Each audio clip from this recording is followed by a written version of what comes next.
Good morning, good afternoon, good evening from wherever you are tuning in. This is the Political Blowback Podcast, and my name is Steve, and I'm so glad you could join us.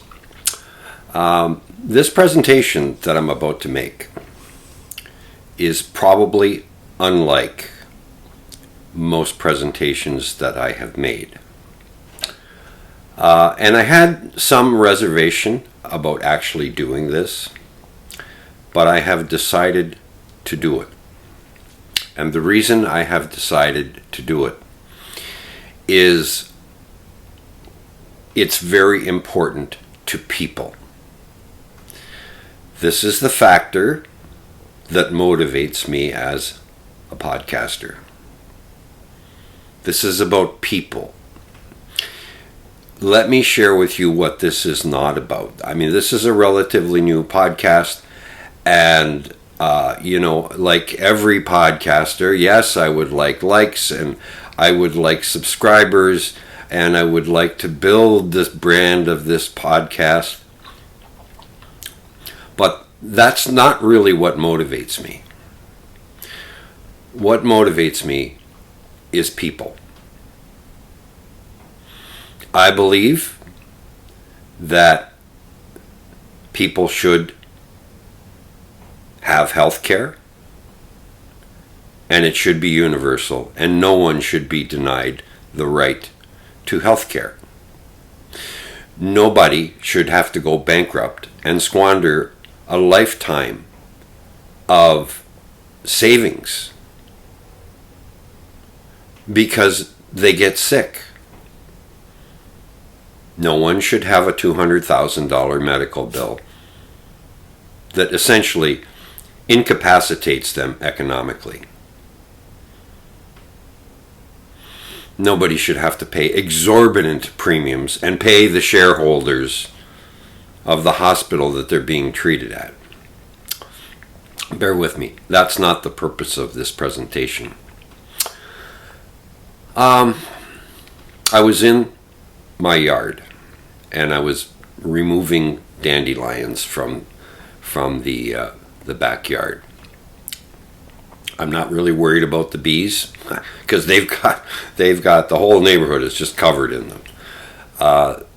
So I'm just trying to stop the weeds from taking over my entire lawn. Now in Canada we don't use harsh chemicals like they do in the United States because we take care to make sure that we don't kill ourselves at the same time that we're killing the dandelions. And as I was doing these weeds, I started to think about something. I started to reflect upon all of the layoffs that I'm starting to hear about on both sides of the border. I'm starting to hear about, well, of course, I mean, it's no secret the stock market has not been doing well. There's been a little bump of late, but, we're still down, 7%? Whereas the rest of the world essentially has marched forward. With Donald Trump in the picture, we seem to be going backwards. And investments right now are doing very, very poorly in North America, and particularly in the United States. So I started to reflect on all of these layoffs, all of this negativity. I'm hearing about supply chain shortages that are about to come. I'm hearing stories that quite soon we're going to see empty shelves in the United States. And in my vested opinion, this is going to lead to much, much more inflation. Now, I juxtapose that onto what I believe. There should be a chicken in every pot. Every person should be able to thrive. Every person should have health care. Economically, people should prosper. This should be, with all the resources that Canada and the United States have, there should be some economic prosperity for the people themselves. And we're watching it slip away. As I was pulling those weeds, I said, wait a minute. How did we get here? Donald Trump came on the scene approximately 10 years ago. People have never been more educated in North America than they are now. A guy comes on a campaign trail and says, I could shoot somebody on Fifth Avenue and people would still support me.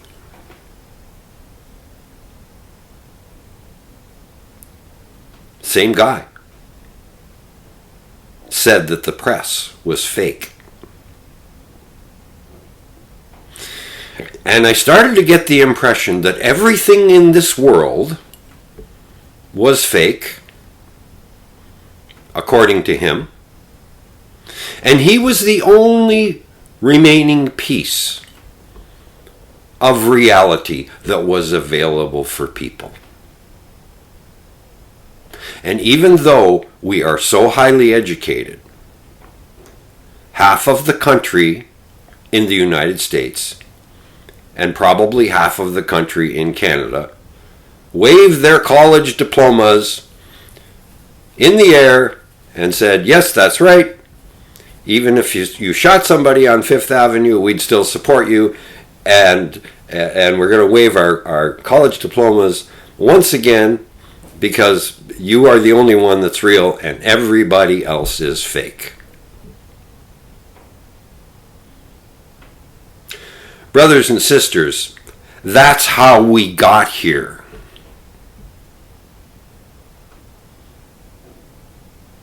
People should give regard to people that make very, very careless statements like that. If you take a step back and listen to everything that he has said, or most things, most of it is enveloped in contempt. Contempt for some person that matters, or a group of people that matters. He started this movement about woke culture. And all these people who believe a certain ideology that isn't sympathetic to his, he's done a damn good job of disenfranchising those people and fostering resentment and perhaps even in some cases hatred towards other people. Let's place this all in context. He spent a number of years trying to promote the idea that other citizens were a problem because they wanted tampons in the high school bathroom for the girls. Woke culture became some point of being vilified. Those people are citizens. They are not the villains for wanting a better society. Maybe you agree or maybe you don't agree with their posture on certain things. That's also part of democracy. But as I scan through social media, I look at the level of contempt, resentment, and even hatred. Because some right-winger thinks that those people don't have a right to exist. Those people don't have a right to an opinion. Those people are now something called libtards. I'll tell you what that does. That takes our politics right back to the sandbox in grade 4. And people are arguing over who owns the blue pail and who owns the red pail. And in the meantime, our livelihoods are essentially under siege at the moment. The tariffs that Donald Trump has introduced, the game playing on the international scene, has got business people essentially, figuratively, tearing their heart out because they can't make a budget because he keeps changing his mind basically every day. So that leads me to ask the question, does Donald Trump go to sleep at night and say to himself, am I doing something that's going to make life better for the average person? Or am I clinging to some fanatical ideology that's rummaging through my head, and I really don't care if there's a plate full of food for a poor kid who's living in a family that's just getting by. 50% of Americans and Canadians are living paycheck to paycheck, and this person is increasing the prices of goods on the shelf by 10%, 25%, 145%, and probably everything in between. And that's how we're going to make America great again, is by making people pay more. As a Canadian, I'll tell you what, I go in the grocery store, I go in the department store. I notice that the prices have been hiking and hiking and hiking and hiking. It's like a systemic drip that just keeps accumulating and accumulating and accumulating. What is the threshold for Americans and Canadians? What is the threshold of tolerance where there will be fallout? In my estimation, and my humble opinion, and taking everything in from the pundits that they have been talking about, I'm seeing far less than rosy economic performance coming. I'm seeing empty shelves possibly coming. I am seeing prices shoot through the roof even further, if somehow that could be possible. Well, let me tell you, it is possible under Donald Trump, because this situation is not an organic situation. This is not an economy that's just simply correcting itself. This is a person who has forced the hand of the economy so that there will be repercussion, and life will become more difficult for the average person in North America, and particularly in the United States. We, as people, we have a sociological responsibility here. We have accountability, because it's not just the politicians who need to be held to account.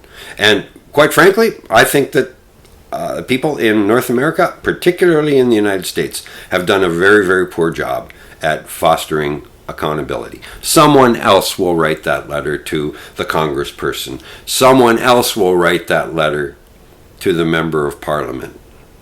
Someone else will voice their opinion tactfully on social media.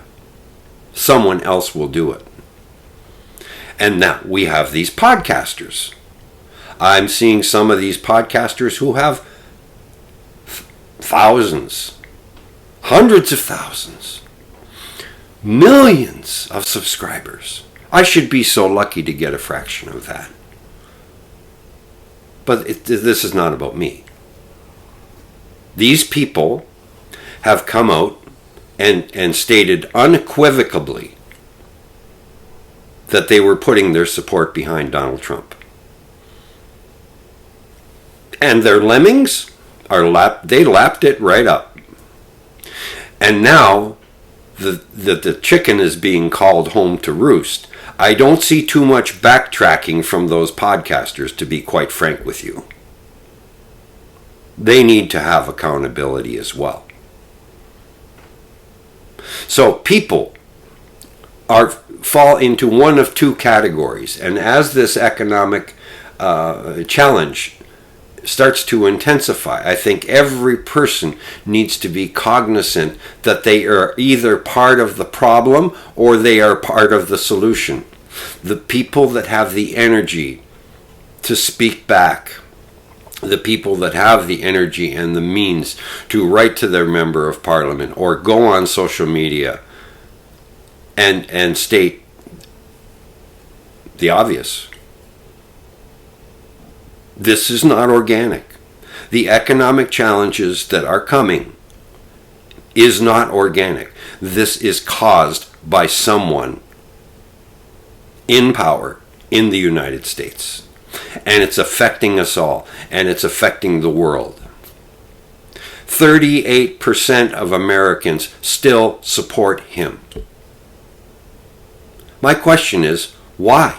How bad does things have to get before a light bulb goes off inside their heads and says, that's enough of this?